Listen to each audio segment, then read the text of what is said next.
Dr. Sam Nujoma, a former liberation hero, was born on the 11th of May 1929 at Itunda village in the northwestern part of Namibia. At the age of 17, he moved to the harbour town of Walvis Bay in the north of the country. It was there that he was introduced to Herero tribal chief Hosea Kutako, who was lobbying to end apartheid rule in Namibia. Kutako became the mentor, guiding him as he became political activist in the black workers' community near Windhoek. In 1960, Nujoma visited the United States of America and petitioned the United Nations to end South Africa's colonial administration in the Southwest Africa. It is during the same year that he went into exile. In 1989, Nujoma led the signing of a historic ceasefire agreement with South Africa, resulting in the implementation of the United Nations Security Council Resolution 435. In September 1989, Nujoma made a historic return to his homeland and was received with much joy and excitement by thousands of Namibians who lined the streets to welcome a man they referred to as a brave fighter who led the freedom struggle. On arrival, Nujoma criticized the then apartheid South African military forces for still carrying out assassinations of his SWAPO leaders and activists in violation of the UN-sponsored ceasefire resolution. And they are cowards, as a matter of fact. When the war was on, where were they? In this country, there is a terror campaign, well organized by the South African government. It's daily being carried out. In his first address back home as SWAPO leader, Nujoma emphasized his party's commitment to reconciliation with the former apartheid oppressors. SWAPO has committed itself to a policy of genuine national. In 1990, Nujoma became the country's first president elected by the Constituency Assembly.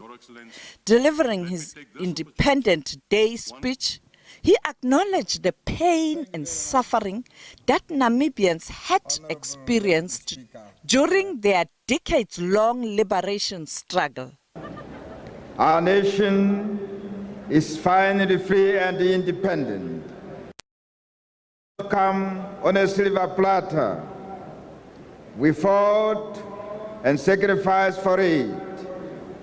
Namibia is achieving nationhood with a proud history of martyrdom. On regional issues, Nujoma was a close ally of the then Zimbabwean President Robert Mugabe. He praised the radical land reform policy of the Zimbabwean leader, sparking fears that he would attempt to emulate him by forcing Namibia's white farmers off their land. The British colonial settlers in Zimbabwe today. It was during the UN World Conference on Sustainable Development held in Johannesburg in 2002 that Nujoma used his speech to criticize the then British Prime Minister Tony Blair for lobbying that the sanctions must be imposed on Zimbabwe. Here in Southern Africa, we have one problem created by the British. The Honorable Tony Blair is here. And they created a situation in Zimbabwe. And he went and campaigned successfully to European Union to impose sanctions against Zimbabwe, as well as North America. The British colonial settlers in Zimbabwe today, they own 78% of the land in Zimbabwe. And Zimbabwe is a tiny country. And it has 14 million indigenous who have no land. And the whole land is occupied by more than 100,000 British settler colonialists. This situation must be, this summit must make money available, especially the European Union, who have imposed sanctions against Zimbabwe, must be lifted immediately. Otherwise, it's useless to come here and tell us all things that are not right.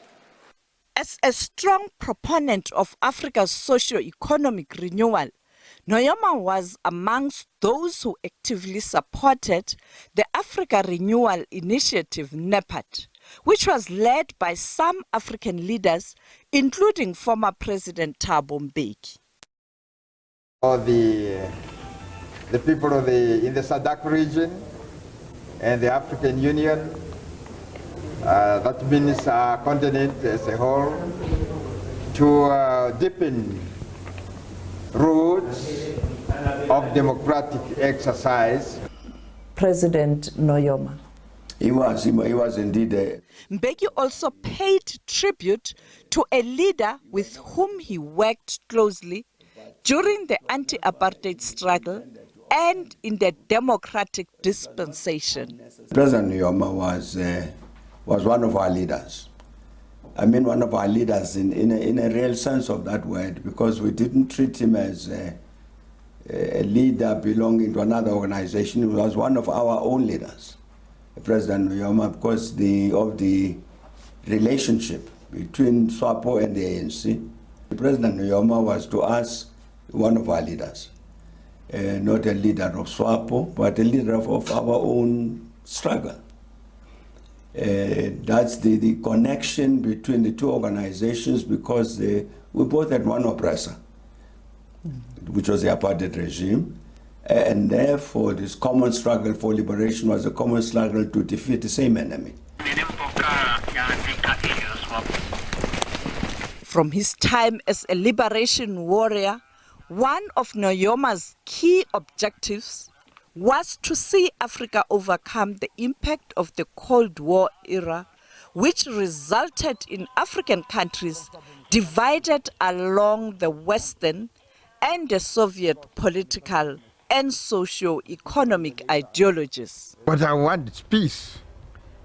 I wish to see peace in Africa, peace in the world, so that since Cold War ended, I had the hope that Africa is now liberated, and we should now concentrate all our efforts towards economic development and the eradication of poverty.